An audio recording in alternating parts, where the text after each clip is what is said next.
In a world in crisis, can three idiots find hope in the darkest of places? Will love conquer all, or will hate win out in the end? This is a show called Hate.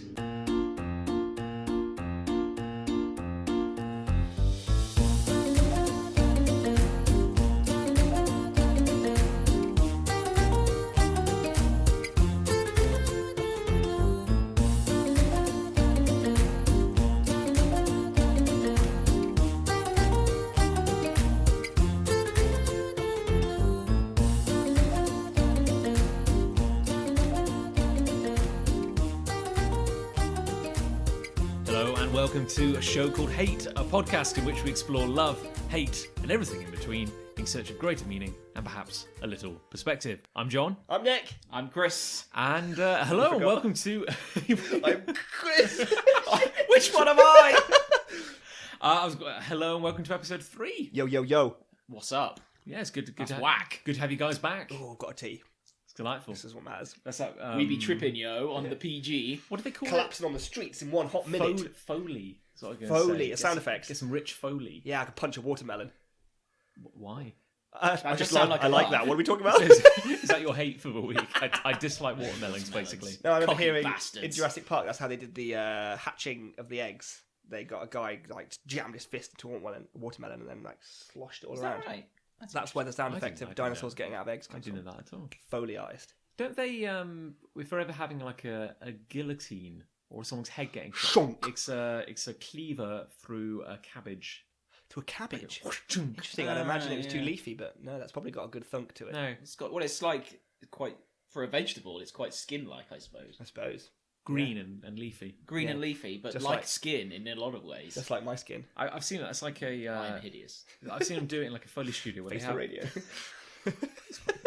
they have like a long metal bar and then like a meat cleaver. And at the end of the bar is a cabbage. So they go shrink, like drag it, Oh, then to create the thunk, and then thunk, and then they just let the cabbage fall into a basket Oh. at the end. Oh, good. But cabbages aside, I guess Yes. we should talk about the award-winning, soon-to-be award-winning format we've hit upon for yes. this It's show. definitely going to be award-winning. I've got to say, You're just rave preempting the reviews so imminent, far. to be honest.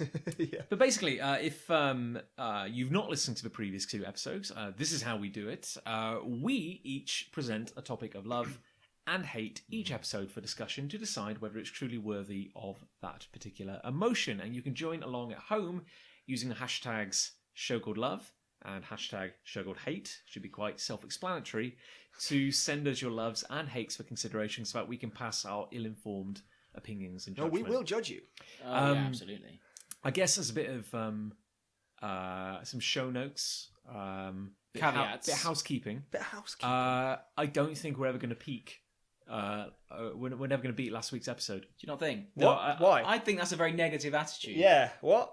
I hate. Whilst I hate enjoyed, negativity. whilst I enjoyed last week's edition, and listen to it if you haven't. Get in. I think the only way is up or down, but hopefully up, there are 2 ways, but we want to go or, one of or the sort ways. of roughly the same. Yeah, I So there's just 3 ways. Yeah.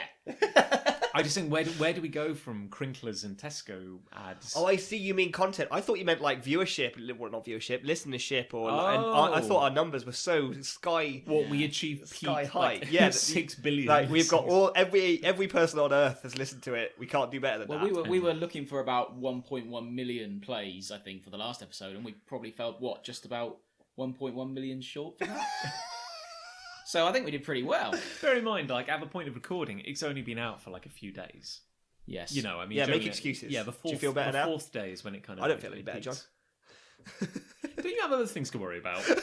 Yeah. Joel. We'll get to that. All right, we'll get to that. Oh, I see. A little spoilerific. I feel if you get at any point a little too fruity in today's episode, I feel we can just say, "Hey slam it Nick, back. how's that wedding in Yeah. 3 Spoilers. days looking like?" Feel free. It's great. I need to be checked sometimes. Well, I guess we Start. kind of rotated, didn't we? We tend to start with hate. I started the first week. You started the second week, Rev. So this guy. Nick, Yeah, I'll do start. you want to in. kick us off? I'll kick us off. What's your hate? My hate this week is growth. Oh. Of Per- what? per- Of what? personal or I financial? wanted to just let that like sit for a little while. Yeah, I'm concerned where my mind went then. So frankly. this is a yeah, that covers a lot of stuff, and it's not as broad as that. So this is a phobia of mine, which I think I may have talked to you, John, about before, and I've talked to other people before. But basically, it's the idea of creepy, scary, accelerated growth, normally in a sort of sci-fi context. So, and at its peak, worst is when something is growing out of or on a person. Yes. That is just like, I can't deal with it. Not a fan. Not a fan at all. Not a fan at all. But it's not exclusively limited to that, because my friend Kate has told me a story. I went round her house, and she has a colossal pine tree in her front garden, like 3 stories high. Like, so it looks like a Christmas tree, but it's, it's like the size of the one that's outside the Rockefeller building in New York. Like, it's huge, right? Okay. That's And she told me 10 years ago that was a Christmas tree they had in their house that they planted in their front garden. And I just wanted to run away. Wait, how tall is it? It's probably just about 3 stories tall. Seriously? It is huge. This massive tree, and it used to be in their lounge as a Christmas tree. Yes, I have a question. What is a Christmas tree actually called?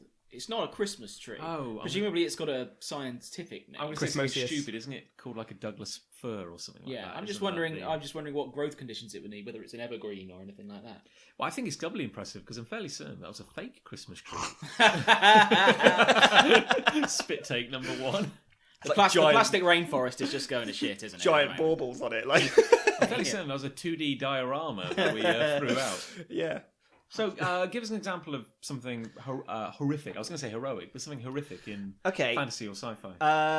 So there's a movie about to come out, and I saw a trailer for it today, and it's called Annihilation. Oh, based on a book. Yes, I saw that trailer. starring Natalie. You saw it today as well. I saw it today. Starring Natalie Portman.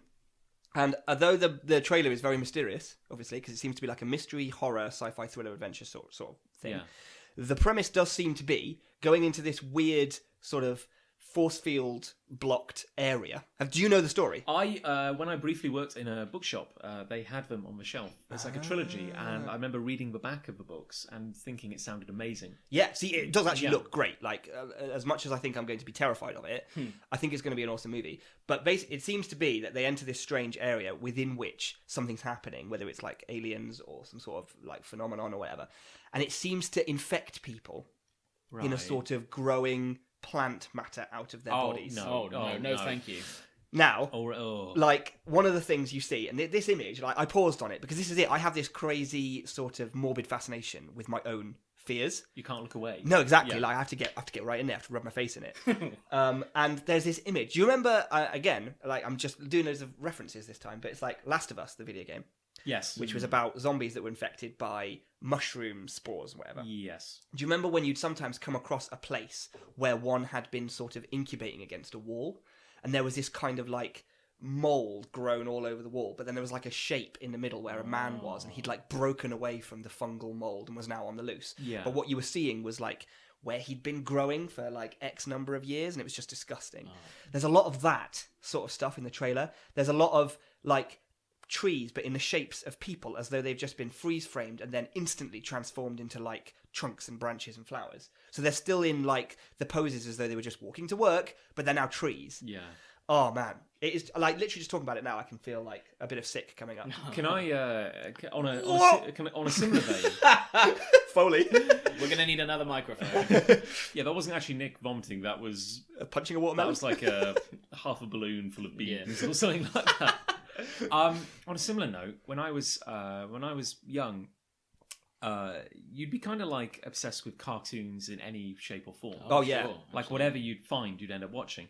And do you remember like what we call like Merry Melody, like the really like old school, like the sort of Disney Steamboat or- Willie sort of. Yeah, like I can't work out if they may have been Disney or They're kind of psychedelia, like with the eyes that look like a circle They were with a like, triangle cut out of them. it's What? like Is it with these animals? yeah, kind of like from the 50s, which would Okay. get re-shown on TV, and like the characters moved a little too Fluidly. a little too Yeah. fast. It was a little Okay. bit unsettling. Yeah.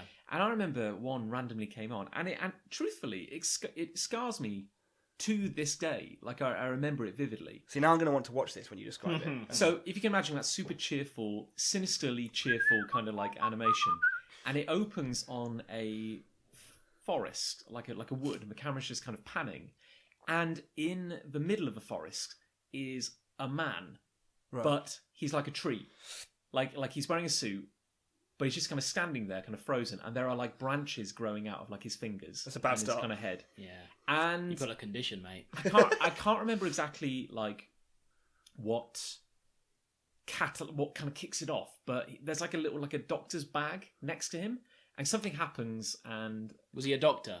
yeah, I think that's the idea. But that was the twist. Yeah. My God, how will we crack the code? But I think he gets injected with something like this is Oh, syringe. jeez. Oh, come in- on. It's a cartoon. But basically, like A that used seems syringe to, on the floor. That was his first mistake. but that seems to cure the treeness. Oh. So then I remember he rips his feet out of the ground. He's got roots coming up the bottom of his feet. And That's a then he nightmare. snaps the branches off his head, and then he's fine again. And then the kind of the cartoon begins. And the cartoon is him going to a nearby farm. And the idea is he's like a quack doctor. So then all the japes and little skits Oh, yes. begin, where he's trying to sell random medicines to like the farm animals, who are all Okay. slightly anthropomorphized. Right. But for some reason, he still has this syringe in his bag with like the tree Anti-tree serum. or maybe Or the like tree serum. yeah, and like loads of japes and shenanigans keep happening where he almost falls on the syringe Oh. and he like manages to pull away at the last minute. But it ends with him getting injected again, and he starts turning into a tree again, and like roots start coming out of his feet, Oh, and no. then it ends up with him just frozen in a forest again, and it was horrific. Yeah. It sounds Was horrific. was that a good thing in the context of the show, though? Because he was a bad Yeah, character. he was like a shuckster, so I think he kind of got what was Okay. coming to him. Yeah, but, it was but karmic. And to this day, the idea of things growing out of my feet, it still turns my stomach. It's Oh. horrific. I mean, it plays like a little bit of my phobia. Like plays into the idea that what you'd want to do is remove it, Yeah. but because it's you, like it's a part of you, you couldn't just like he does at the beginning of the cartoon. You couldn't just cut it off because that would probably really hurt, or it might bleed in some weird sort of way or something. Like it's just wrong on so many levels. I just Now you hate bring it up. Yes, I really- agree. I so really do hate it. you're not. I would rather things consumed didn't by- start growing out of me. If I I, mean- had a choice, Yeah, I'd say, Yeah. no, thank you. yeah. I'm gonna No, pick thank you. option B. I'd actually. like to just sort of stay as I am. Yeah. Maybe lose a bit of weight, but apart from that, No, you look great. no, you're lying. From this angle, you're looking quite trim. Who said that? Who's behind me? But I am sidebar, Your Honour. But You're a sidebar. I'm quite a follically blessed man. I have quite a lot of facial hair. Yeah, Magnificent. Thank you. It's yeah, looking it's John. growing right now. I'm watching it. Yeah. It's Oh, terrifying. oh, there it is. Ah! Down to my knees. But I do a lot of I shave, Bit of grooming. you know, and maybe because my hair is so dark, occasionally I get mutant hairs. What? This does happen. Oh, yeah. Yeah, I'll get yeah. like a particular like I'll just be like Mutant's a bad word. I'll just be kind of like checking out my beard, kind of just like giving it a little Doobie doo. look to the left, look to the right, see what's going on, and I'll notice like a very black hair, Right. like a really kind of super black hair, and it's about 4 times the thickness of a Yeah. regular hair, What? and it's like a little pencil lead sticking out of my skin, and I just pluck it out, and then it's fine. That is horrible. Yeah. And that happens. Like that disgusts me. Yeah. Like, I don't want to say something about your body disgusts me because. Well, I mean, you know, beyond not, the not, obvious. not after the last time. No, I and fell so- out for a couple of weeks. Yeah, but Jesus Christ. Yeah. I No, just no, say- I that happens, can yeah. appreciate that. When I get my hair cut, because I have the sides of my head shaved, so I literally have one rogue hair. I'm pointing to it where it is now, Yeah. for your benefit, listeners. One rogue hair here every single time I have my hair cut. And it I'm gonna bothers start- the hell out of me. I'm gonna start looking for these. So it's now, probably 'cause- not a dissimilar thing. It's just a nature thing. That's though. terrifying. nature. Rather than an alien like concept. infection. Yeah. Well, I'd like to think so anyway. Who knows? Maybe you're Yeah. patient zero. I can I can really get behind this. I know, like, you're a bit weirded out by mushrooms, just mushrooms in a punnet. Yeah. Kind of. I don't Mu- like mushrooms. mushrooms are a problem because they grow quite quickly and they grow on dead things. And they also do the classic thing of growing out of other stuff. Like, so plants and trees generally don't, unless we're in a sci-fi fantasy environment, grow out of people, right? But a rotting corpse, for example, a mushroom would grow out of like that. Do you know what I mean? Yeah. Mushrooms would grow on the corpse of a tree. And when you look at like where their like little trunk attaches to it. Like, it becomes that stuff. Like, it goes from the white stalk to green to then the colour of the corpse. Oh, it's just horrible. Like, it's literally a bit of it has just come up and gone, boop, I'm a mushroom now. I heard... What? You know, like, you watched that trailer and you were like, this is horrific, and yet I'm freeze framing it. Yeah, and I'm probably going to watch it at cinema as well. Do you... I heard, like, someone describe the difference between terror and horror. And terror is like, "Buh!" It's like a jump scare. Like But reaction. I make a point of sort of reading the synopsis of a horror movie, but I don't watch horror movies because it doesn't feel entertaining to me, scaring myself shitless, frankly. Yeah. I used to watch a lot of horror movies. I can't do it. I don't find it entertaining, and it just freaks me out. I'm very bad with horror films. It's a fair point. I mean, I've not really watched... I'm trying to remember, like, the last time I did watch something that kind of terrified me, actually. Last time I got really scared by a horror movie was The Ring 2. Ring 2. Yeah, which is interesting. I know Ringier it's than not before. as good as the first Ring. Ring harder. Ring it in. give me 2 rings. But it's because there was a short film on Ring 2, which was called Rings, I think. How ironic. Yeah, it's probably a reason for that. And yeah, there was just a particular scene. It was the same old stuff, you know, Shamara coming out of TV screens and like watching the video and stuff. But it was a short film. The way it's constructed really creeped the hell out of me. That one, that specific little short. I remember at uni when we watched The Ring on like DVD. I remember the scary bit was, of course, the actual video, the haunted video, which is. Why is that so scary? Black and white and weird and like a ladder just against The a grainy wall. footage. Yeah, basically, It's probably like the thought surreal. that in that context it could happen. I'm doing air quotes. Yeah, Like, are we watching it now? That's the point of horror films. If it's grounded in some sort of reality, then your mind probably associates it with something that could happen, even though you know it would. but that's the again just the thing I forgot to finish my little anecdote. But the difference between like horror and terror. Oh yeah, is terror is like it's just like a jump scare. And that's, you know, you're going to see a slasher movie and the guy just bleeps out of a knife and we all go, ah! Auto react. And we get like a little giggle. We're like, ooh, that was scary. I'm so startled. But horror is like, I can't look away. Horror is like both disgust and fascination at the same time. Yeah. Like, I want to... That's definitely how I feel about Yeah. growth. About abnormal, weird growth. And maybe that's like you kind of like reading about horror movies even if you don't want to kind of watch them. Maybe. Yeah. Maybe. I don't like horror films. No. I won't watch them. Ask me now if I'm going to watch a horror film. Are you I'm gonna not watch going to watch a horror Oh. film. I'm not going to watch a horror film. That was a jump scare. That's quite really. startling, yeah. Got a little bit of terror No, then. I agree that I would rather not have things growing out of me if I can possibly help it. I thought this would be a pretty safe hate, this one. I think, yeah. Safe Yeah. hate. You We really need to low- put these into brackets as we go. Yeah. You really lowballed it, Angel, is what I'm saying. I've got Well, I went pretty high I've got with- a risky hate. I went pretty high last episode. I felt like I had to dial it in, you know? Yeah. But I think like there is a fascination and like a horror element to it because it's horrible, it's repulsive. Yeah. Yeah, I could imagine there is also an appeal to it in the sense that I would be quite drawn to write a story. And with I'm it drawn in. to this trailer for this story Yeah. about what seems to be the same thing. Yeah, absolutely. Yeah. No, I agree. Okay, well, I guess we're pretty unanimous on that. Yeah. Let's move it on. Okay, are we clockwise-ing it? You go. Great, thank you. Yeah. What do you hate, John? I hate react videos Oh, that's a good one. on YouTube. Yes. Parentheses YouTube. Right, so it's potentially YouTube just in YouTube. general. I have issues with the because don't hate the game. You know, YouTube is just a platform. Like anything could go on YouTube. Yes. I miss the days of rubbish cats and things like that. Yeah, like The innocent days. the innocent days, Really the good old rubbish days, cats. back when the upload limit was 10 minutes. Yeah. Oh, And, God, yeah, I remember that. I was poking around YouTube today actually at work for using because we upload videos at work and if you look in like the features under like the creator section, it goes features. It's like tick. It's like high quality videos. Tick. It's like, oh great, okay, great. That's great. Videos over 10 minutes. Tick. Like unlocked to standard. Like everybody had. It's Like, not a selling point. yeah, why draw attention to it? It's Yeah. not like 2005 vintage YouTube. But yeah, sorry. So it's just a platform. You can't hate something which just hosts videos. There's good videos, there's bad videos. Technically true. Really not a fan of what I feel is YouTube culture now.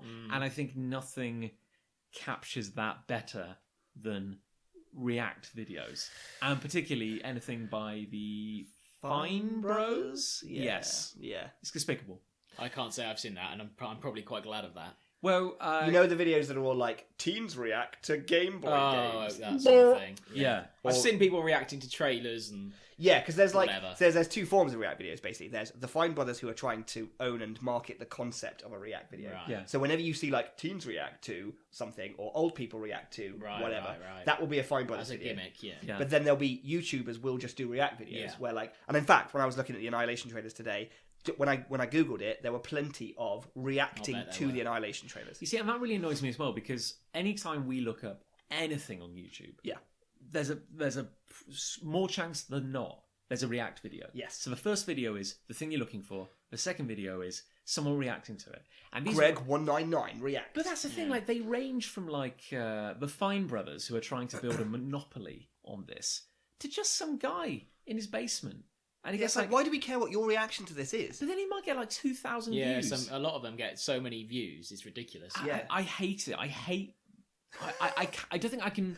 Out of all the things we've talked about on the show, I don't think any of them come close to the hate I feel for this. Because, without descending into hyperbole, it is the death of creativity. It is the pinnacle of being a content creator while making nothing of worth. This is the thing, Yeah. is that they have developed this term for themselves as certain YouTubers, and this potentially describes YouTube culture better than anything else, is this idea of being a content creator, because they know full well that they're not telling stories, they're not creating something of worth, they're just creating something that will occupy you for 15 minutes or 10 minutes or whatever it is, enough to get the ad revenue, basically. Yeah. Yeah. So it only has to be content. It doesn't have to be value. It doesn't have to be good. No. It's just a thing. Yeah, and if you can make it over 10 minutes, They're great. that you can market, you can get AdSense and everything. Yeah. And it drives me up the wall because I don't know. I mean, like if you've got a sideline, like say you do something, you're famous for doing something, and it's like, hey, this is my channel, and I make awesome ukulele rap music, and everyone That goes, does sound good. that does sound cool. We should do that. We should do a segment. Eurovision had a yodeler and a rapper. Do you remember that? Yes. That was great. That was a good Yes. song actually. I actually listened to that a bit I after. did. And I yeah, did. it was well Ironically good. on YouTube. I watched someone reacting to it. Yeah. There would be though. There would It's be, just yeah. like so you say like, hey, I make ukulele rap videos and I upload like 2 videos a week, and then as a side thing, it's like, hey, you guys like my music, you like me, and I do some other random crap when I'm not making rap music. So then it's like, hey guys, me and my friend, we're just reacting to a video and it's funny, and I can forgive that because it's like, Yeah. you have a thing, and then as a side thing, you're just participating in like a meme. You're just kind of going, hey, like. Because hard creativity, like as in really making something of value, you can't churn that out weekly. Not really. Most of the YouTube content creators who make something every week will be making content that is based on something else. Yeah. Because to be that creative, I just do not believe, unless you are like Saturday Night Live, that you can create decent quality content every single week as one person in a garage. You know, you just can't do that. So fair enough, flesh out in between your creative bursts, in between your sketches or your animations or your ukulele raps. In between that, you flesh it out with something which is maybe like crowdsourced, where people send in things, or you react to something. I get that. Because you're selling a personality, like Yeah. you're making a And part of why brand people up yourself. subscribe is because of that. Yeah, because you like the people and you want to Yeah. see they're human beings.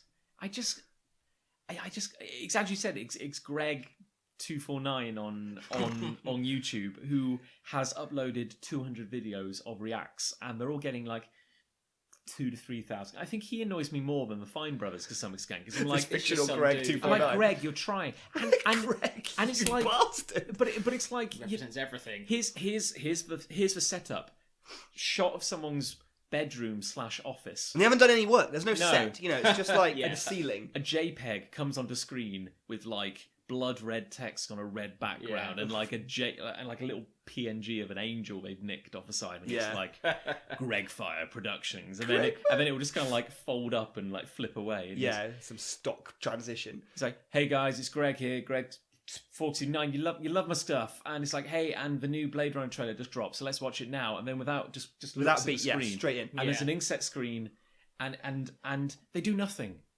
Oh, they might smile a bit. Oh yeah, I don't know what annoys me more, when they just stare and nod and go, Yeah. Or then sometimes when they talk over it, it's Yeah. like What am I watching now? Because I'm immediately drawn to the little trailer that's in the corner instead, because I don't give a shit about them. Yeah. And then they start talking over the trailer, even though it's a trailer I've seen. I'm like, Yeah. shut up. Yeah, I'm It's gonna watch the trailer, not you. It's like the new. Greg. It's like the new Star Wars. Say, new Star Wars trailer comes out. You know, the only person I want to see reacting to that, J.J. Abrams or whatever. Yeah. Like, you know, It's like, the that's not director. Because like, Yeah. hey I'm gonna guys, cut that trailer. hey guys, we've got a hot new trailer coming out. I think you like what's coming up. And then it plays and goes, wait for it. Boom, Millennium Falcon. And everyone goes like, yay. What possible insight does Greg 429 add to this? I at rather all? arrogantly said the only person you wanted to hear from would be me. I rather arrogantly assumed that's what you were going to say.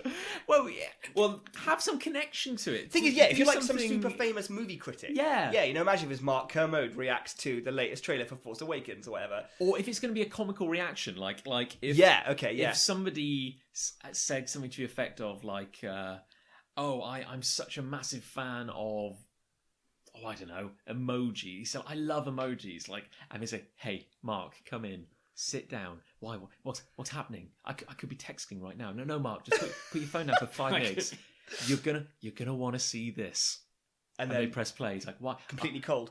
And then you lose, And his mind is blown. It's amazing. It's the best thing I've ever seen. I didn't know this was happening. Well, there's because we watch quite a lot of red letter media. We do. Which is probably the exception that proves the rule, in that it knows what it is and it knows a lot about YouTubers and their pitfalls. And they do a show called The Nerd Crew, which is very funny, which is taking the mick out of all these sort of shows. They did a fake Star Wars reaction trailer to the Force Awakens trailer, where Rich Evans pretended to use a droid to masturbate.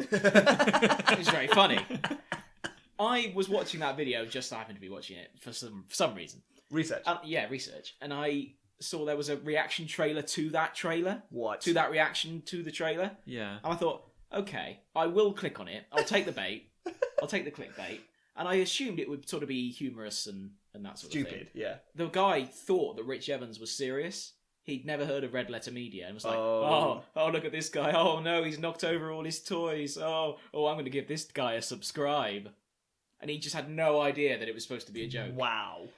Sadly, podcasts can't really capture my face at this point because You look the Jeez. most exasperated and defeated I've ever seen you. yeah, and I was going to talk about a bad convention we went to then, but I'll keep that out. Save that one. Save your hate. Save that for another podcast. But I just, Oh, no. The English it's not language coming has out failed now. him. And then, of course, there are like the fine bros, and there's a couple of problems I think with what they do. First, their name. They're Yeah. not fine. How are they spelling that? Like you'd expect. Bros. Like Fine Bros? Yes. Oh, fuck off. I think it is their last name, isn't it? Bros. Yeah. The Bros Brothers. Yeah. That was a band, wasn't it? That was a band. Bros. Yeah. Yeah. But they Bros. Before host. the whole kind of thing of like kids react. I'm opening a window. It's getting so It is ragey getting in yeah. here. Sorry, like We're the getting so full of hate, it's getting cloudy in here. the walls are dripping. You've got teens react, kids react, Horses react. old people react. You know, horses. Yeah, I'd watch that, to be fair. but they're They probably all, don't interrupt the trailer as much, do they?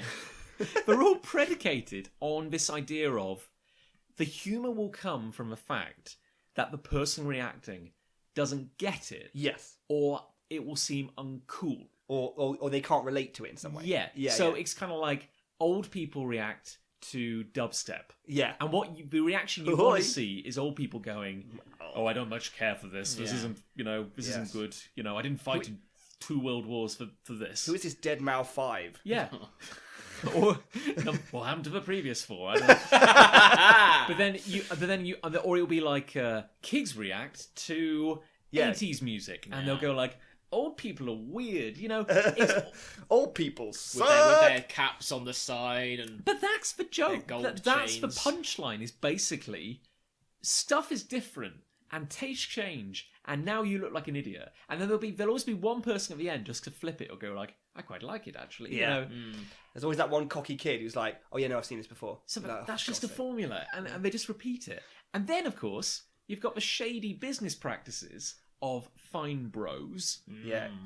calling you out, fine bros. This is dangerous. Like, with 3 episodes in, you're already starting a fight with Fine Brothers Entertainment. Got mad beef with the fine bros. we're not going to be popular. They tried We're not to gonna get signed. they tried to copyright or trademark, the term react. That's ridiculous. That's a word. Yeah. You can't trade. You can't- That's like Specsavers trying to trademark should have. They wanted that. Yeah, or glasses.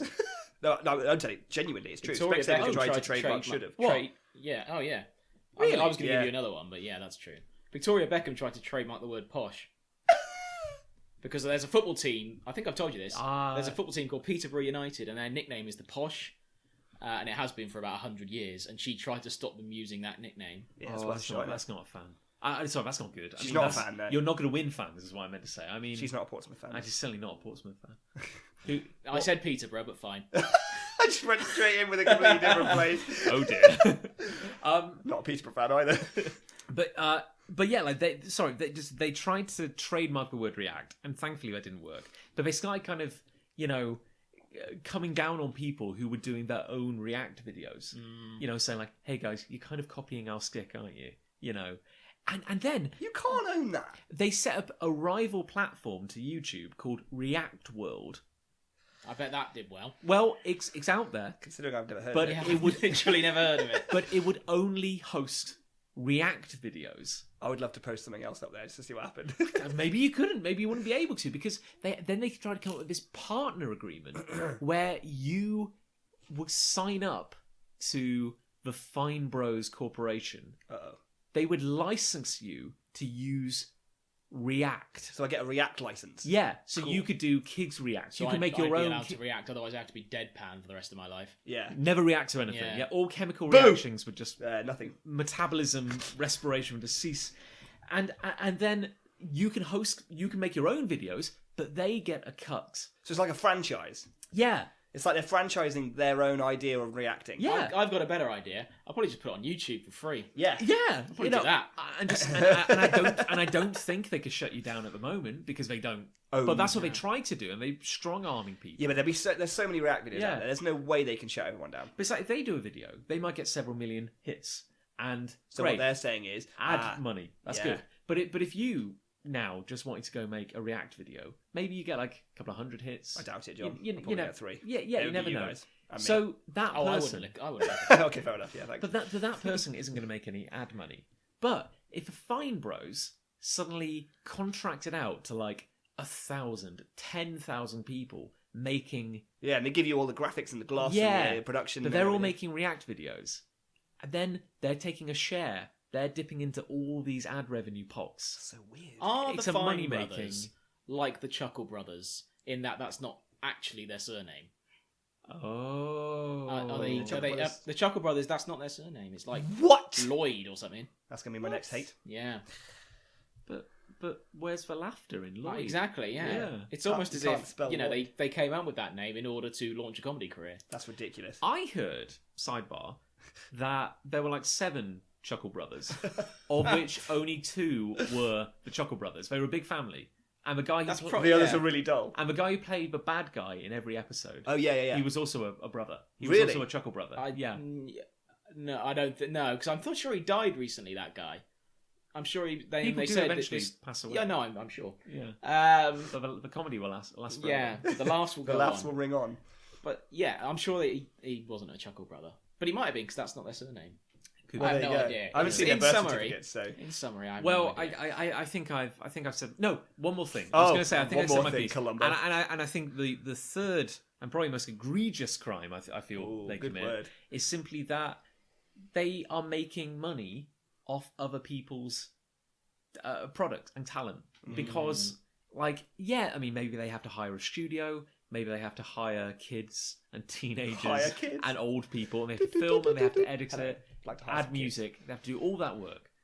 Great, but it's like kids react to the new Blade Runner trailer. It's like, well, who made the Blade Runner trailer?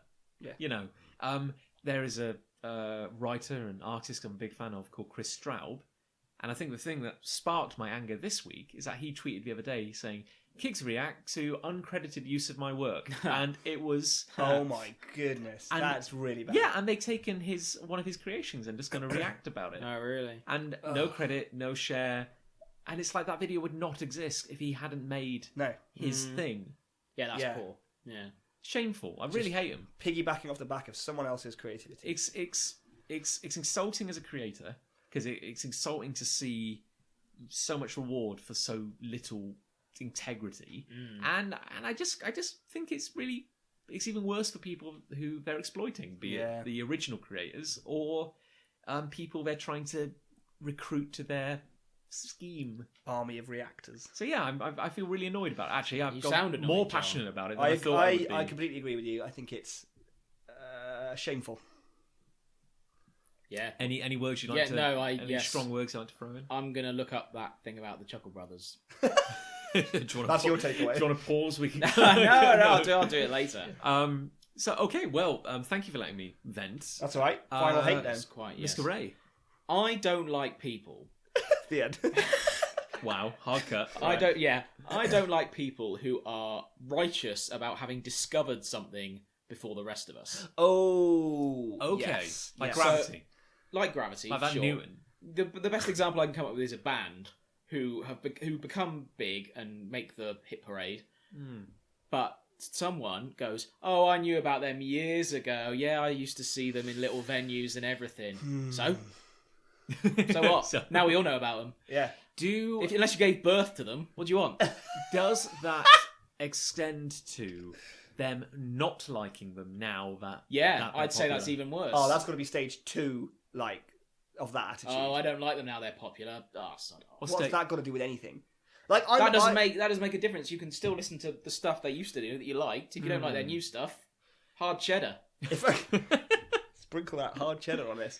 I'm of the. If I discover something genuinely that I think is quite undiscovered, that I really really like, I start sharing it with as many people as I can. Yeah.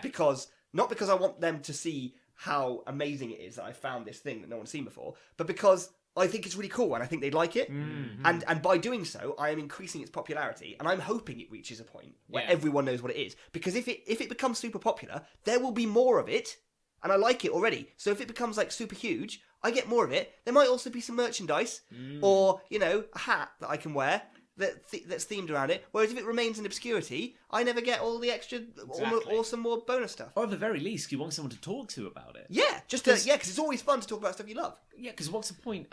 If you love something that's no one else has ever heard of, you can't have conversations about it. No. Try and explain that. The only conversation you can have is the one with yourself about how great you think you are because you're the only one who knows that thing. That's rubbish. Yeah. If someone pointed at a rock or a pebble to me, and I'd already seen that pebble, and I went, I've seen that. Yeah, I knew that pebble before you did. So what? But what did But what did the pebble do to become particularly famous? Oh, it grew a mushroom. What? Someone threw it at Prince Harry. Yeah. Oh my god, you knew the pebble? Yeah. Personally. It's an inanimate carbon rod. You got to see the rod? Yeah, I'm struggling to. I mean, I guess.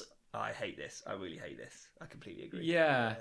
I don't think there's anything wrong with sort of liking something when it's popular or liking something that becomes popular. And you say, oh, that's cool. Yeah, I used to really like them. I think you'll like their old stuff. And you sort of recommend them to people. But people get arsey about the fact that other people like the thing that they like. It's maybe like you've stolen a little bit of their soul. Do you know what I mean?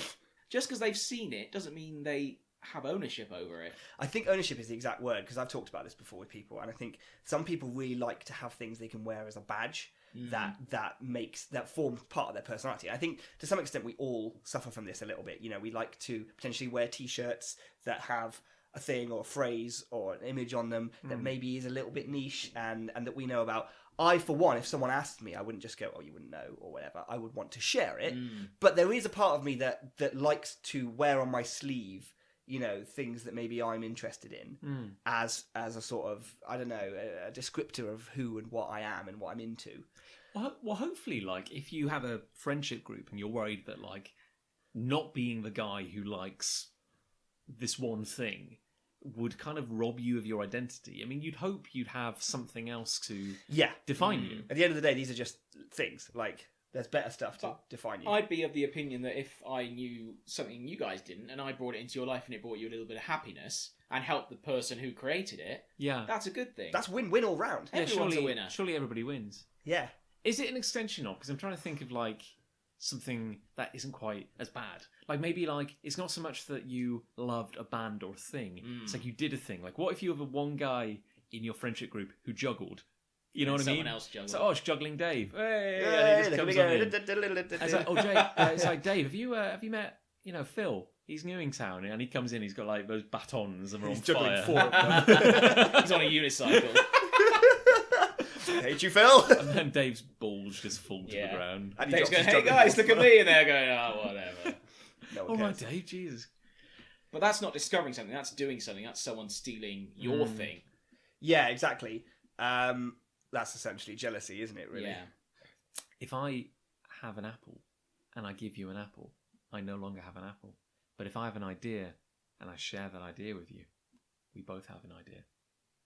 Yep. That was a pithy little, Fine, yeah. like, I zen. wasn't full. I think I zoned out during that. Am I having a stroke or something? I heard that once on something, and I don't know why. But It's the, I guess it's the age-old, like, it's a non-physical gift. Thing is, when this show becomes popular and I'm cast aside, as I inevitably will be, Why is it you that would be if I get really upset about it, I'm the arsehole. Yeah. In And my own opinion. We'll talk about you on the show afterwards. I'm not sure. Remember that guy? Yeah. I'm not sure it's entirely the same situation because I feel if you were cast out from this podcast, I feel you might have a legitimate complaint to. Not if he does that thing. No. Oh, again. Yeah. Been fired for gross misconduct. We got so much footage from the last episode. Yeah. Today's episode will be about 20 minutes long because we couldn't use most of it. Yeah, I think we've all lowballed it this week. I think the hates are quite.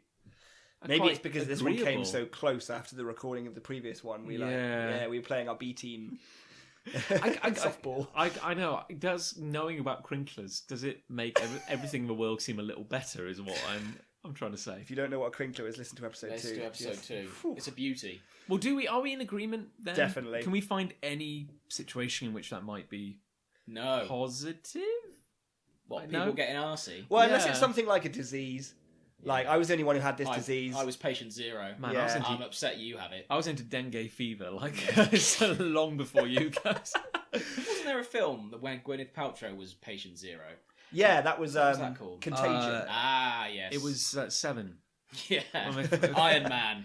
Actually, side note, when she is, I've not seen Contagion, but Gwyneth Paltrow, of course, dies. Sorry, spoilers. Whoa, Spoilers. major Yeah, spoilers. Dies in Contagion, and they have it Contagion. on that one. What did I say?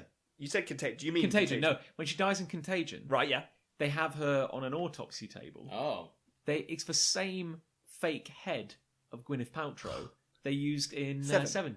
Is it? There you go. Yeah, Because it was that good and then Yeah. someone had kept it. Do you think Trivia. someone had bought that head? Like it was in a I collector's think it's private collection? private auction, and So they had to wipe it off, like before they used it. 'cause- oh yeah, they had to hollow it out. You know, like, Well, apparently, because they reuse severed heads in programs and things. On Game of Thrones, they had a severed George Bush head that they sort of recovered from another show.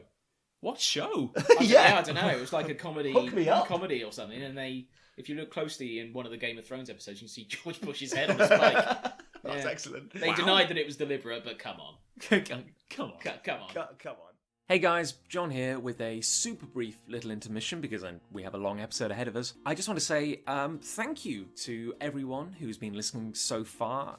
3 episodes in, we've had a lovely reaction. You're all wonderful, hate-filled people, and your inputs and comments and feedback has been very greatly appreciated. So thank you massively for getting us off to a good start. If you want to get in touch with the show, there are many ways to do so. We have a Twitter account, which is a show called Hate. Quite easy to find. We have an email address, which is a show called hate @bigpunchstudios.com. And we have the ever-present hashtags, hashtag show called hate, hashtag show called love. Please feel free to get in touch. Your input, your feedback, your kind words, your angry words, and of course your topics of hate and love for consideration are very greatly appreciated. On top of that, I would like to do the ever relevant shout out for reviews and ratings on iTunes. I know I'm begging, I know I'm needy, but any kind of comment, any good word can really help a new podcast like ours make a bit of an impact. You can subscribe through iTunes, you can subscribe through SoundCloud. Please come find us. We're very happy to have you on board. And we look forward to seeing you for episode 4 and more. So without further ado, I will send you back to the regular show. I'll tell you what. Should we Let's crowdsource some hate. Should we go to the haterverse? Let's go to the hate vault to see what's going on. I'll just put in a combination. It's 1 digit. Okay, how about this? Chaley on the social medias says, "Oh my god, I hate to hear people eat." Yes. Yeah, that's a bad one. Well, it depends.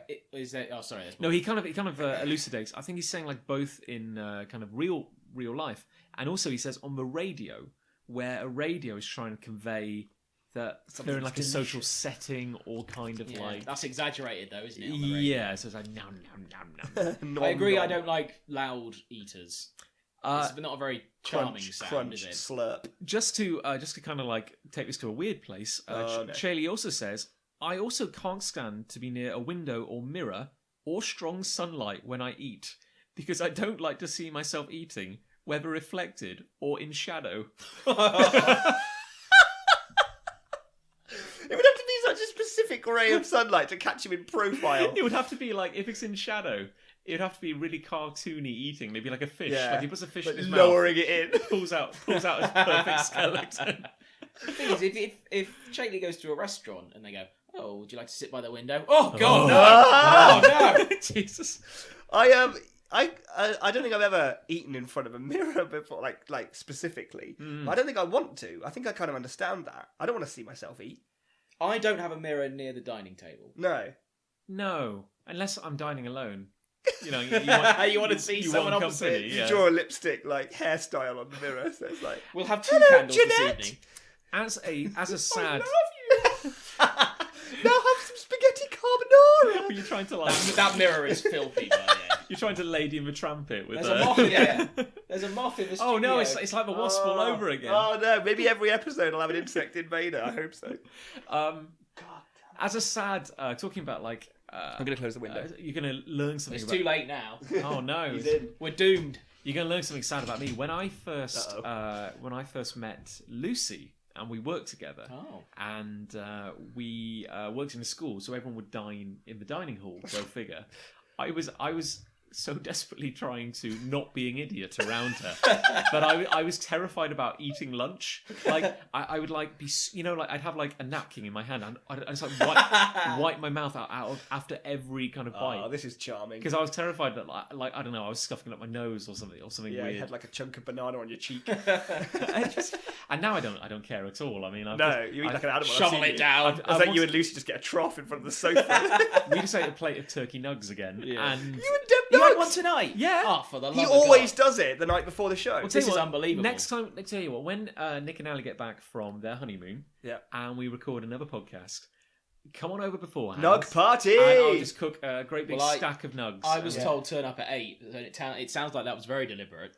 I didn't to get avoid any me nugs this eating time. all the nuggets. Because the party started at 6:30, I can tell you. They are exceptional. Like They are outstanding I nugs. really can't stress enough how good they are. They could be a love. I'm not getting any happier around this. They were my did it as first a love love, episode actually. 1, yeah. It's becoming a. It wasn't long before that 7 daily tradition became Cause for concern. What are you talking about? So you're saying it's not quite the same as eating, but I remember when I was at uni, a friend of mine said, "Hey, you know what? We both need to study. Like we both got a big exam coming up. Why don't we study together? Like let's sit in the lounge. Be study buddies. We'll get our notebooks out."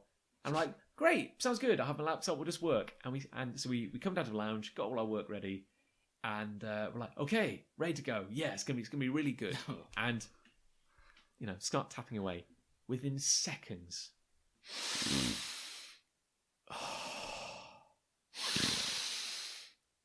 And that's how he breathed. And I was like, Was he like concentrating? Was that? Yeah, and I was like, how have I never noticed this before? And I'm driving me insane. I just look up, and he's just intently working, but all I can hear is, oh God, like the deepest, heaviest breathing I've ever noticed. And I was like, oh my God, like, and I can't leave. We just sat down. Like, what do you? What literally do you say? seconds in. This is misophonia, isn't it?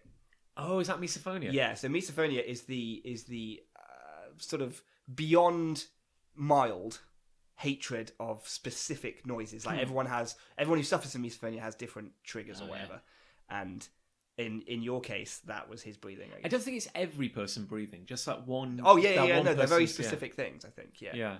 But no, is it made doubly worse for the idea of like when you're eating, you know there's food and like saliva and Yeah, kind and of like. bodily systems.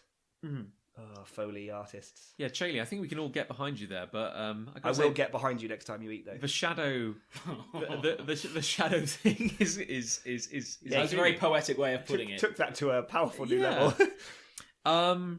A friend of the show, Alexander, who's said some very smart things on previous episodes, says he hates queue etiquette. If you've paid for your item and are waiting for them to be prepared, move to the side and let the customer behind you proceed with their order. Yes. Otherwise, you look like an inconsiderate git. Oh, a git. Yeah, well, this is sort of harking back to social awareness. Yeah, which Yeah. often a lot of these hates are spilling into the territory of, I feel. Yeah. I feel like based on what he's saying, it's less like queuing at Tesco's and more kind of like Queuing at food I've place. ordered a delightful burger. Yeah. I'm going to step to the side. Oh, I understand. Or somewhere like Costa or Starbucks. Oh yeah, I'll just go stand in the corner. They know where I Yeah. am. This plays into what I believe I said in episode 1, which is my constant and ever-present need to not be in the way. Like, I have this, like, 360 radar Panoramic. around me, and I'm like, oh, I'm in the way, I'm going to go into that dark corner full of spiders and cobwebs just to get out of the way. Yeah, because you're just like mortified by the concept of being in people's Absolutely. way. Yeah, Yeah, I mean, it's hard to disagree. It's hard to disagree. I would definitely agree. Let's see if this one's easier to disagree with. Yeah, I hope so. Another Andrew, although known to the show by the name Jolly, Oh yes. says volunteers. I'm aware of this one. People who use self-service checkouts for their... Oh, no, wait, he's got multiple ones. I thought it was the same one. Just- Volunteers who use self-service Okay, checkouts. volunteers. Could you elaborate on this? Because I feel we've also had some show notes from him before. Yes, he hates volunteers because he thinks they're do-gooders who are volunteering because they want to show off about their volunteering. Wait, you mean people who actually are giving up their hard-earned time to make the world a better place? Yeah, like the people at the Olympics, for example. Oh, right. The games Oh, makers. don't get me started on the games makers. So, I think you're so special with Making your well, there you games. go. blue and I red think t-shirt. that's probably where he has an issue with people who are sort of Is it up the idea? themselves about it. Is it the idea that a lot of not all, but a lot of volunteers take on a sort of like, I'm very special, I'm very important, I'm very integral to the Yeah. proceeding of whatever this thing I volunteered. Self-importance. Yeah. Whereas they are not paid, they do not have qualifications, they are not worthy of any sort of like respect. You have not earned my respect. Yeah, because like, well, at least if someone was telling me what to do and where to go, like a parking marshal, and he'd done a degree in like filing cars into the right spaces, I'd be like, I'm gonna listen to you. Yeah. But if you're just some guy in a high vis jacket, with a neckbeard, telling me to park my Starlet in that muddy puddle, why should I listen to you? So maybe, because I feel, I feel this says more about Jolly than it does about the volunteers. Yes, I mean, nobody likes an officious volunteer. I figure say nobody likes Jolly. We're agreed then. I mean, like, I remember. I mean, nobody likes feeling pressured. I feel sometimes we're volunteers who are trying to do some good, trying to do some real good in the world. But they always have the trashiest jobs, don't they? So they always are the ones that are going to make you feel like crap on the day. Like, get over there, stand there, don't stand there though. Put on this hat. Hey, Nick, Now dance for me. yeah, I was going to say, Nick, when we get round to mine and Lucy's wedding, Yeah. we did have some plans for you to help direct parking. Yeah, that's fine. Get over there.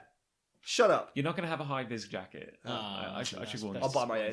I don't know. I'm not sure if I can like maybe. I think it's a very partially- specific subset of volunteers, and that maybe is more people being Yeah. dicks. I think the idea of volunteering is fine. Yes. I think we can get behind that. People, taking too much on themselves for selfish reasons Yes. is not on. Well, there's a rather ugly phrase that's bandied about online. Was it virtue signalling? Oh, yeah. The idea that you can possibly be doing something nice out of the goodness of your heart, you're only doing get it something out of it. because you want to look special. You want a basically. lady friend? Yes, indeed, yes. That's it. So Jolly, shame on you, shame, sir. But also 5% agree. But also, yeah, we kind Yeah, of, so we kind of partially coming agree from. with you. Okay, and let's see if Jolly can redeem himself. I doubt with, it. with a better hate. People who use self-service checkouts for their big shop at lunch hours. This is stupid. Like, why would you do this? I don't know why you do it anyway. There's not enough space to Generally. work. Yeah, you've Yeah. got a very little queue bagging area. Yeah. Yeah, I've got to say, taking a big trolley. That's through craziness. It's madness. Because you've got to put everything in the bagging area. Just do As soon as you pick something up from the bagging area, it goes off. Just do scan and go. Yeah. You know, Yeah. like With the beep boop. never look back. Yeah. It's changed my life. Yeah, I that's kind don't of like shit. self-service checkouts generally. They are slower than I am. Yeah, they annoy me. They always break, so you've got to talk to the person anyway. That's the whole reason for self-service checkouts, so I don't have to talk to people. Yeah. Oh God. And then it breaks, and then I have to say, oh, it's this one that's causing the problem. And if you're what I like to consider a problem drinker like myself, and you just want to get in and get out with your hooch as quickly as possible, yes. the self-service checkout is a nightmare because you've got to call someone over to Yeah. approve- to Yeah, or approve if you're you. like me and you just love a paracetamol sandwich and you're just going to buy like 13 packs of like ibuprofen. Like, do you really need all of these, sir? do you get the bread as well? Bread? I call the cardboard on my packet. Yeah. Yeah, I just wolf it all down. I put it in the toaster first, though. It's I'm always- not an animal. It's always rushing you as well, the self-service checkout. Yeah. It's like, I haven't bagged my items. Please take your items. I bloody will! You just get, I bloody will! Stop rushing me! Yeah. No, yeah, they're a nightmare. How about we have a couple of advert-related ones. Oh. Oh, okay. Matt says, I hate that adverts always butter perfectly Oh, yeah. in HD, but then the following content is awful. I thought he said butter. I Oh, completely yeah, I was gonna misread say. that. He said, I hate that adverts always buffer perfectly. I thought he was talking about like Marks and Spencer's adverts. So Yeah, I don't know, because well- there is, whenever they butter things Yeah. in adverts, it's always Well, perfect. screw what Matt said. Let's talk about that. let's talk about butter, I yeah. thought that's what he was saying because that's what you said. Yeah, because I'm because an we idiot. only have you. But that to kind go. of that kind of makes sense, though, didn't it? Like, Yeah. I was No, on board. I was imagining a Marks and Spencer advert where they butter their bread really nice. Yeah. Yeah. Whereas in real life, the butter's really hard and you end up ripping the bread. Yeah, you have holes in nightmare. it. stabbing yourself. Yeah. There's more butter on the know, counter. Call the It's not ambulance. butter. It's actually cheese. Yeah. You know, it's a hard cheddar. Turns out the bread's made of paracetamol. We've all been there. Yeah, you know. you know, you're actually in an alley and you're just kind of Yeah. rubbing a knife back and forth on your hand. You know. You know, you shouldn't put a fork in a live toaster, things like that. Yeah. You know, Apparently. it's political correctness gone mad. I guess that kind of ties into the Health whole and safety. you've got the whole kind of food photography and filmography. It's a skill, like It isn't is. it? Like There's they, a whole craft to it. they pour paint instead of milk onto cereal. 'cause Ah. it's, Yeah. 'Cause it's Yeah, thicker. I Nice and was thick, yeah. listening to something on Radio 2 about this not so long ago, probably about a week ago. And they were like, yeah, none of the stuff you actually see on adverts is what it... certainly not Pertains to be. certainly Yeah, not edible, I'd imagine. Engine oil instead of honey, Yeah. isn't it? Really? Yeah. yeah. I heard like if they want to get food steaming, they take a tampon, Yes. soak it in water, and microwave it, and put it behind the thing. Yeah, so it yeah. kind of Yep, yep. steams. And I've seen behind the scenes on photo shoots of like McDonald's burgers, you know, for the posters above the counter. Yeah. And there's like a guy with this microscopic hairdryer, and he just gets the edge of the bastard cheese as it peeks over the burger, and it's like, just blows on the edge, so that it just does that little fold over the burger. You get that little yellow triangle at the edge of the burger. I've got to say, that's a nice little callback I know. there. By- That T-shirt. Oh, I'm working on it. Don't worry. Good.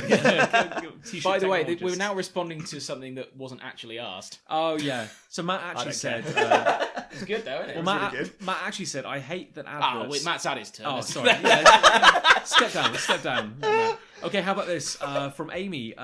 Adverts that try too hard to be cool and memeable. I'd need a specific Oh example yeah, of so this. sort of trying too hard to go viral or appearing to go Do you remember try like too hard. I like to think of a story. I can't help but picture the executive boardroom. Yeah. That led to every advert, and I'm always reminded of like a toilet roll company. Right, yeah. And then a few years ago, all I could do was picture the scenario where the executives are like, you know, the sales for Q3 are down. You know, how do we make toilet paper relevant? We need a hot new ad. You know, and then a guy at the back of the room says, "Well, sir, I'm sorry, but it's a standard product that every household has. You can't be a market leader in toilet paper." And he just whips out a gun and shoots. Anyone else want to be a hero? And then they get like some fancy marketing team in, and they're like, "What you need is a viral campaign around toilet paper." And then you get this advert where they're like, "Are you a scruncher or a folder?" Hashtag join the discussion. Yes, that's right. And there was meant to be a national discussion on whether you were a scruncher or a folder. It turned out nobody cared. Yeah.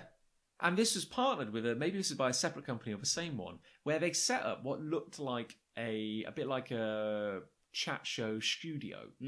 This is the advert. And there's a lady, a bit like a kind of budget Davina McCall. Okay. I'm I'm already interested. Claudia Winkleman. And, and it just cuts, like, hard cut to the middle of this conversation, like a little doom, doom, boom, like a kind of like a... We're back. Back on grain shit. Like a little kind of Seinfeld kind of bass slap. And it's like we're all just young professionals having a conversation about poo.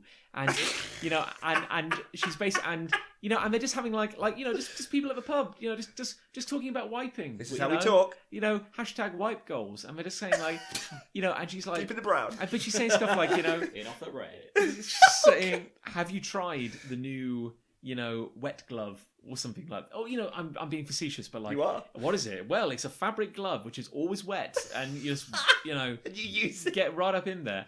And they go... Crevasse. And they go like, thanks, I think I'll try it. And literally, they disappear through a door, and then... It's like a little cubicle. And then smash cut, and they come back out, and they go, what do you think? He goes, it was amazing, That means they're all holding in a shit, like, while they're having their conversation. This is my thing. It's like, how do you find people on the brink, always... Turtle heading their way to the studio. Always just shitting. Thing is with that, Right, okay. you would imagine that these people are actors who are saying, "Oh, I'm about to go have a poo." Like Tesco's people. Yeah, would, I wonder if they actually have a poo, because I would, even if I was an actor. And it was just a set toilet. There was no Yeah. plumbing. No, I would go and have the poo, You just hear a splotch onto some because MDF. I would rather have an accurate description of what I'm buying as a consumer, Yes. even if I've actually gone in there, had a shit, and used this glove to wipe my ass. You've got to go for verisimilitude The at thing is, every opportunity. I don't live on the edge. I couldn't crap on demand, even if they were like the condition of like the contract, the terms of hiring were like you have to be between the ages of 25 and 30, look like a young working professional, and you have to just be on the brink of shitting yourself. I can just. It's a very specific set of criteria. How would you time that? How would you? Are you 5p, 50ping right Yeah. now? I couldn't do that. And then what if you had like what if you had like performance anxiety? Then you couldn't. I mean, I don't need a poo right now. Yeah, I thought I'd let you all know. that's good to know. Yeah. Excuse me a moment. Yeah, The best, if just to turn it around, the best viral campaign I've seen, and I don't particularly care for the brand, is Go Compare. Go compare. Okay, not even that aspect of it, because there was one where they had billboards everywhere, and it looked like they'd been graffitied, and everyone was taking photos of them and saying, "Oh, look, someone graffitied the Go Compare. This is brilliant." And That's it turned out very they'd done it deliberately. I saw another one of those where O2, it's very recent actually, O2 were offering a screen repair service for broken phones. And so in a very select few locations, the billboards had fallen off the walls and they'd literally done it. So they'd ripped the billboards off the walls and then they put like those sort of little temporary red fences as though there was roadworks going on around them to say, watch out for this hazard. And loads of people were taking photos and tweeting going, oh, look how ironic this is. Yeah. Their ad fell off the wall, but it was obviously intentional all the way. That's Wow. clever. Yeah. You've got to have a bit of money to bandy around to kind of convince the council to let you. Yeah, to rip things Yeah. off the wall and then put roadworks up. There was a really good one, which was like it was on London Underground, and all it was like a screenshot of like a WhatsApp conversation where it was like, Yes. it's like, hey Jeff, have you got the ad ready for tomorrow? I was like, nah, don't worry, I've got a killer concept. Like, don't forget to mention the deal. Yeah, don't worry, I won't. And that's Yeah. it, you know. That's And good. everyone Yeah. tweeted that as well, going, "Oh, whoops, someone's made a mistake." And no, That's they really haven't. clever. The thing is, this is like this is why, because advertising is a dark, disgusting art. There's no question Yeah, of it. actually, this is like ask a marketing, Yeah, because you guys, because Rayman, you work in I marketing, work for a marketing company, yes. and I work for a design agency that predominantly does advertising stuff. And it's like there is an art to doing ads well, and I will enjoy and look at adverts because I love it when I see a good one. But I will admit that 99% of them are utter hot garbage. I feel you have to respect the awesome power of the hashtag, and I would strive.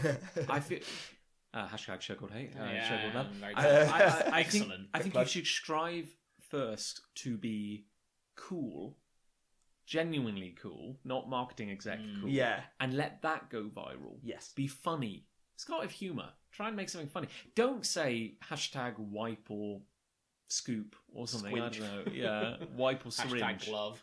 Yeah. Just for the record, who is a scruncher here? Nobody. Good. Okay. Glad. I don't really know what that is. There's basically Well, you saying just- when you wipe your ass, do you take the toilet paper, fold it in half, Make a little not. tile. and wipe Wipe your your bum. bum. Or do you... Just grab make a sort of 80s scrunchie out of it. Yeah, like just make jam it in your make crevice. a koosh out of... take a hand... Koosh ball. You take a fist of toilet paper and just kind of... Uh-oh. Well, grind it up if I in was there. a self-respected person, then I wouldn't like to talk about that. But I'm not, so I fold. Because you're an adult human being. I don't believe anyone is ever scrunched. Not to the I have size talked- of a football. I've talked to scrunchers. It depends how many sheets I you've know got. a scruncher. I'm not gonna It's like, divulge if you're their name. scrunching, you're just getting fractal angles and I kind know. of- Surely you're just spreading your poo everywhere. It's just going to go. it's And also, gonna how be much everywhere. toilet roll are you It's using? going to look like a pine cone. What are you doing? It's nightmarish. It's gonna be like a moose drizzled, like Is that what your friend planted in a garden? a moose drizzled pine cone. That's the name of my first band.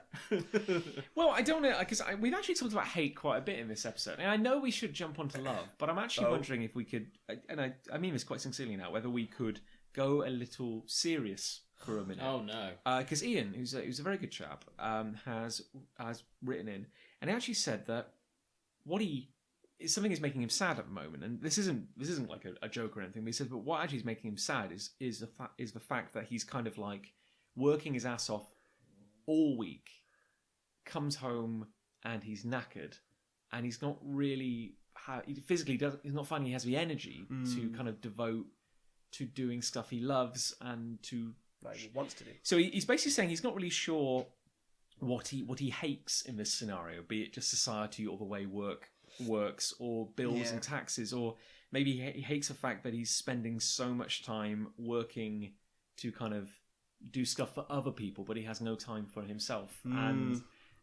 And I was actually kind of struck because I feel that's actually, aside from the comedy and the nonsense, I was wondering if we could find any encouraging words. How do we turn that into love? Because he says he loves art. He loves his art. He's just struggling to find... I think we've all been there, though. Absolutely. In terms of work, it's a struggle to try and find that balance sometimes, isn't it? Just try. I know it's very much easier said than done, but even if it's 10 minutes to start with, just try and do something for yourself every day, you know, and then hopefully it will grow from there because your energy for it will grow from that seed, I suppose. I think there's also a lot of pressure on people to feel like they're always going up. You know, so my next job's got to pay more, and in doing so, I'll probably get more responsibility, and therefore probably have to work more hours, etc., etc., etc. I think I'd say maybe don't be afraid of not. You know, if you feel like your life is on a path where all you're going to do is spend all of your time either working or sleeping, then don't be afraid of maybe going down the ladder. You know, maybe take a part-time job. Maybe talk to your boss, like because I fell into this situation and at my old job, I ended up going, you know what, I'm going to take a pay cut and I'm going to lose a day and I'm going to go to my boss. I'm going to ask if that was possible. And obviously this isn't possible for everyone. I don't know what Ian's job is. It may not be possible for him, but I got paid less, but was so much happier to get that day. Because you had some time for and I spent yourself. that day drawing, and it made a huge difference to where I was at that point with my comics and everything. And like, I think it's very, very easy for us to think we always need to be getting more money. And we always need to have some money. But actually, you can always make it work. You can always make it balance. Money is something that should always be secondary to your happiness. Be happy first. I mean, if you could have millionaires who are deeply unhappy and a guy living on the street who's happy as Larry, you know? Money, as you say, is a secondary thing. So whatever guise that takes, whether it's more money or less money, doesn't really matter. No. Yeah. But being happy is the most important thing.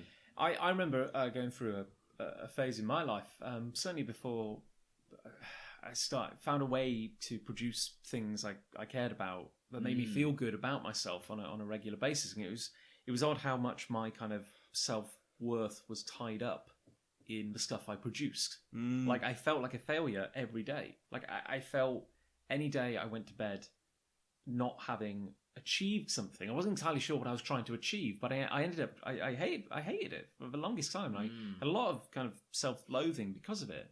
But the only thing that kind of got me through that was I had like this little kind of mantra where I realized that like anything can be changed, anything can be made better, and I just kind of exactly it. I just kind of repeated that to myself, and yeah, like it was a real struggle. Like, you know, certainly if you're doing a job which you don't have to love your job. No. But it helps if you can tolerate it. Yeah. But it's like, if you can't tolerate your job, if you're doing a job that is actively making you unhappy, Don't do it. Well, yeah, Don't do it no more. I gotta say, like, that's hard because it can kind of sap you. It's not just like a dry equation where like, oh, I work for 8 hours. Now I'm just going to flick my brain over into happy. It doesn't creative work. mode. No, it doesn't work at it all. wears you down. As a general rule of thumb, nobody ever got good at anything by not doing it. Oh, that's good. There you go. So if you want to be an artist or you want to do more art, do it. Yeah. That's literally where I am. Like I remember a while back, I was dissatisfied with myself, and I would look at like other artists, other comic book artists and stuff, and I would look at them and then go, like, they're drawing all the time. They're so prolific. They're getting books out every year. They're always posting on Facebook and Instagram. Oh, I did a sketch tonight, and I was like, I haven't drawn for 2 weeks. I haven't even touched my drawing board. And there was a moment when I just suddenly thought, I know how you get to be a guy who draws every evening. You draw every evening. I'm not saying this as a like, change your life, you go draw now, but it was literally as clear as a line as that for me. Now I draw every single day, and my work has leapt forward in a way that I could never have possibly imagined, and it's just because I did. Yeah, you know?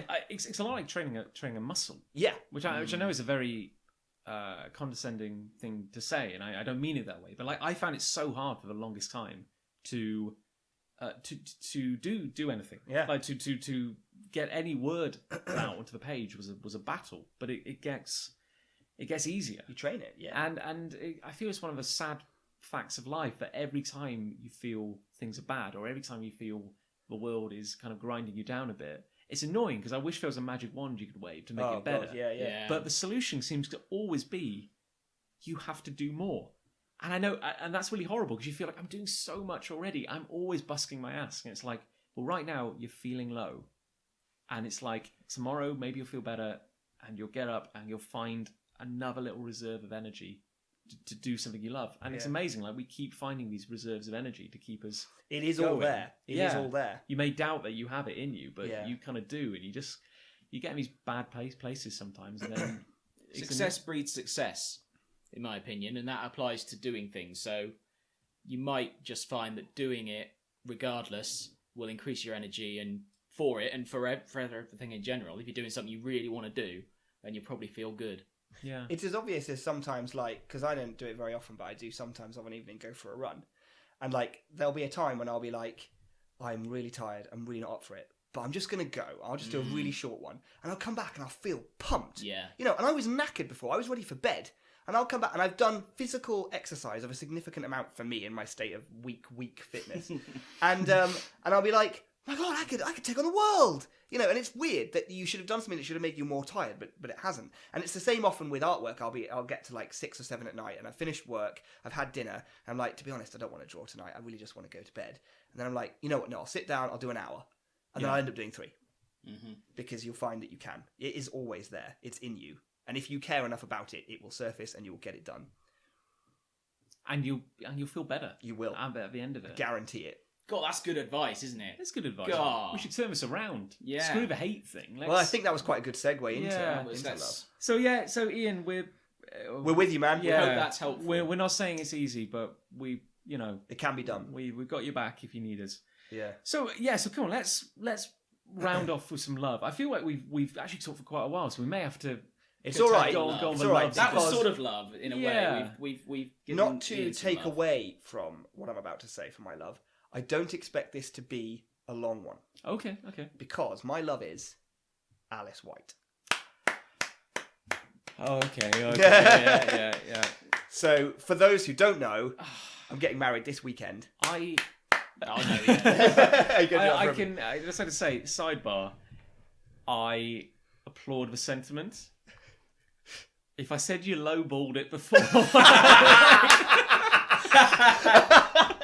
please continue. I went deep into this knowing that it was a lowball. Yeah. Because I know full well that there's not a lot we can all talk about Alice White here. Yeah. Okay, but... I love her too. Yes.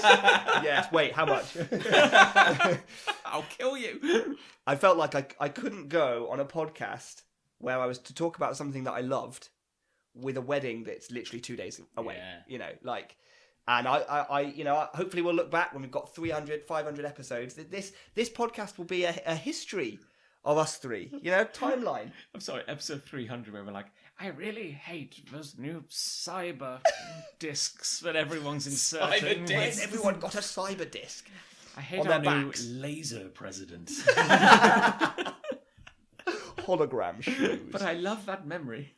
Yeah, see, this is gonna be a scrapbook of our lives, and I want this to go on record that I love Alice White, soon to be Alice Angel. Lovely. Oh. Isn't that nice? Oh, She is the best.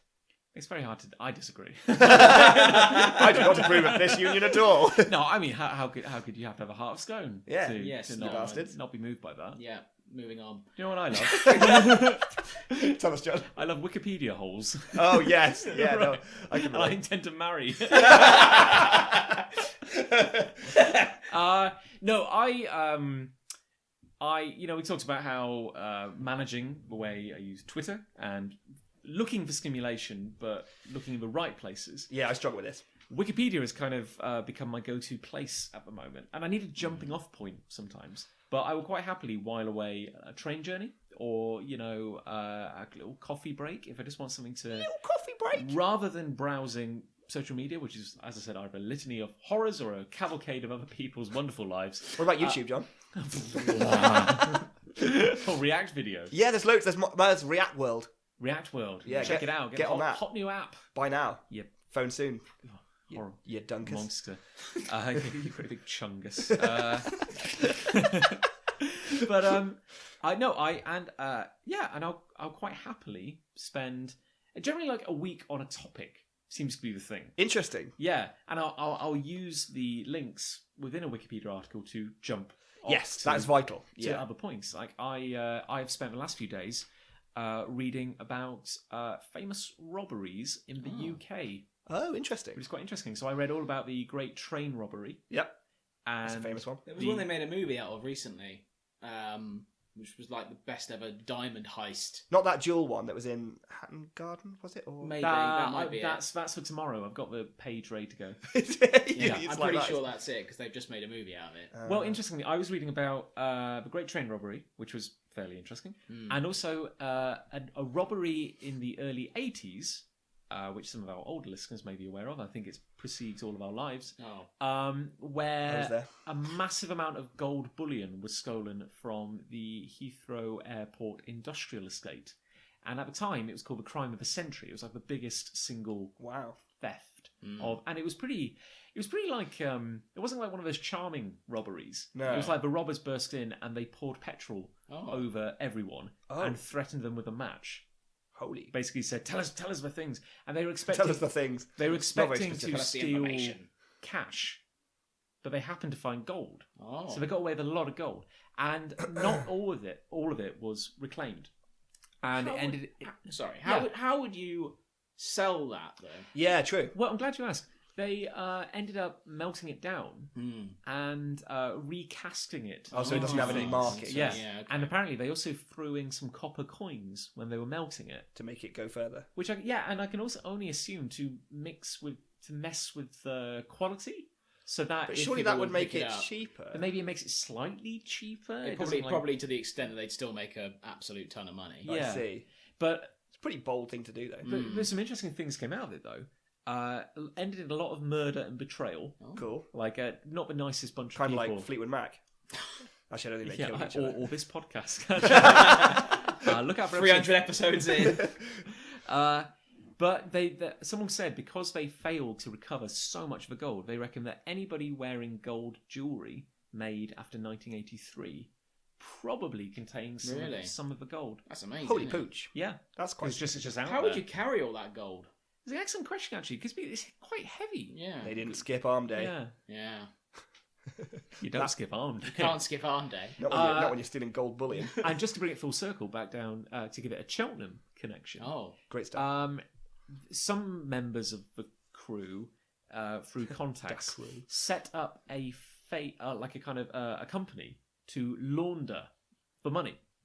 And one of the guys involved in setting it up was the accountant who handled all the cash after the Great Train Robbery.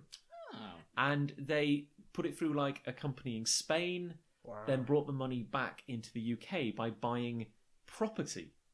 That was the idea. So we'll turn that gold, dirty gold, into solid, Property. Get some real estate. including land owned by Cheltenham Ladies College. So that explains what all these gold houses that are springing up around Cheltenham. Yeah, that would Oh, do. I thought that was going cheap. I thought it had a few 2p's embedded in the wall. Yeah.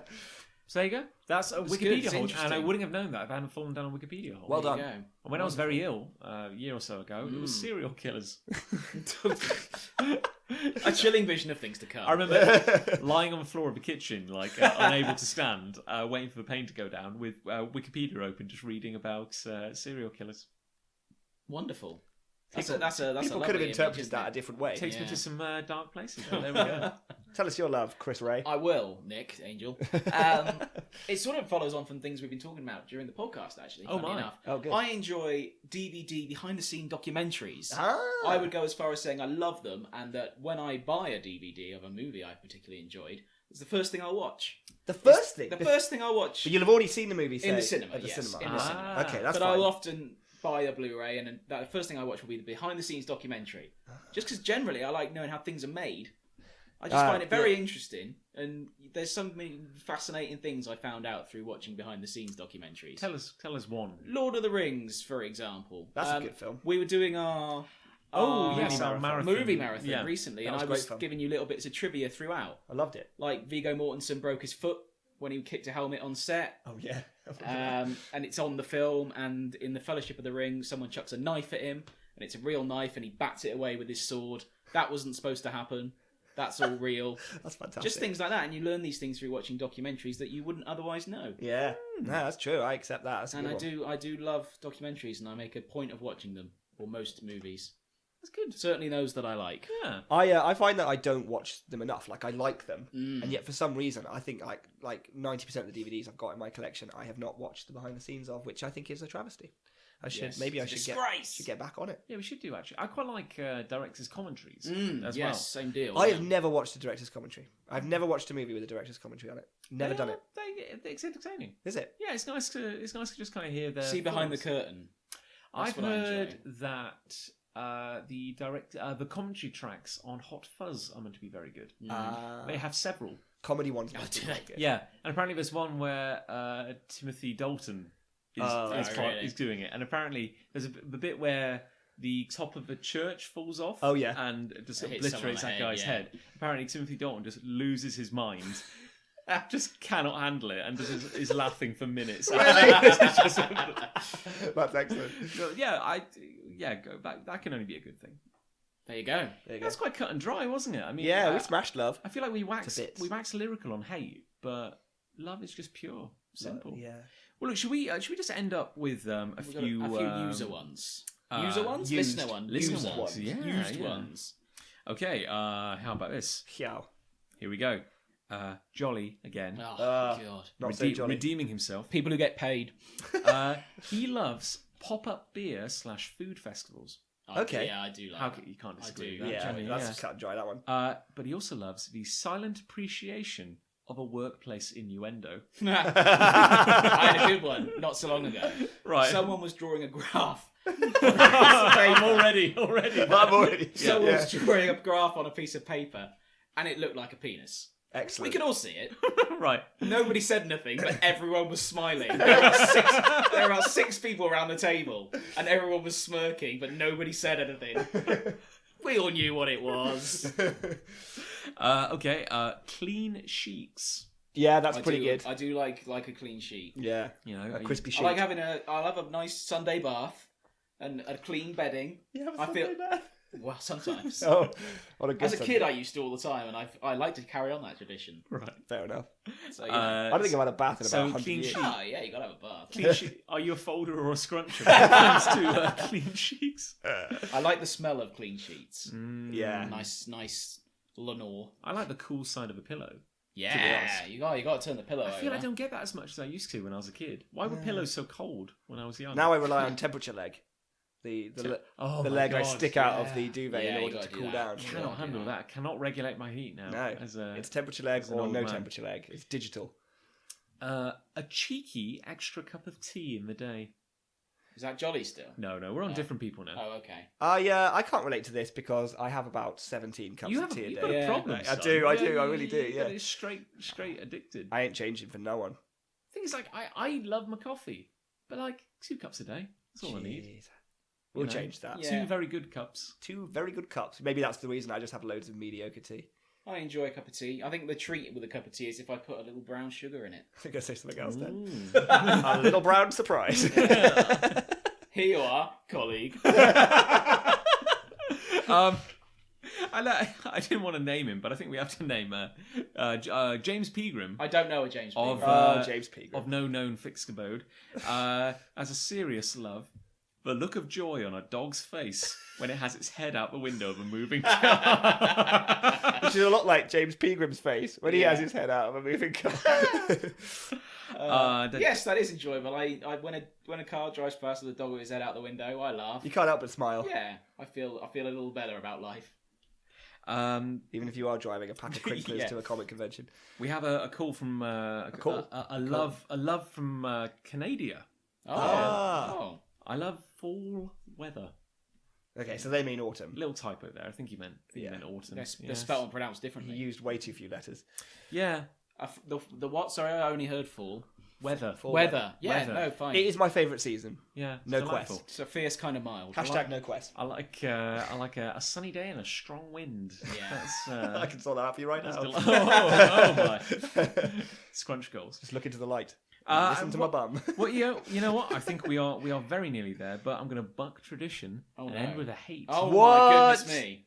Because Simon writes in and says, "I hate it when you like listening to podcasts, but they aren't on Stitcher." What is Stitcher? Stitcher. Well, Simon and Chris Ray, I'm glad to tell you that this podcast is now on Stitcher. Hey! I'm absolutely delighted. What is Stitcher? Stitcher is a podcast aggregate home place. It just takes a lot I mean, of podcasts. you're explaining it terribly. It just kind of it's like iTunes. It's just a different Fine, way of finding whatever. podcasts, and we are now on yet another platform, Stitcher. So Stitcher. go crazy. Cool. We'll come to your house soon if you're not careful.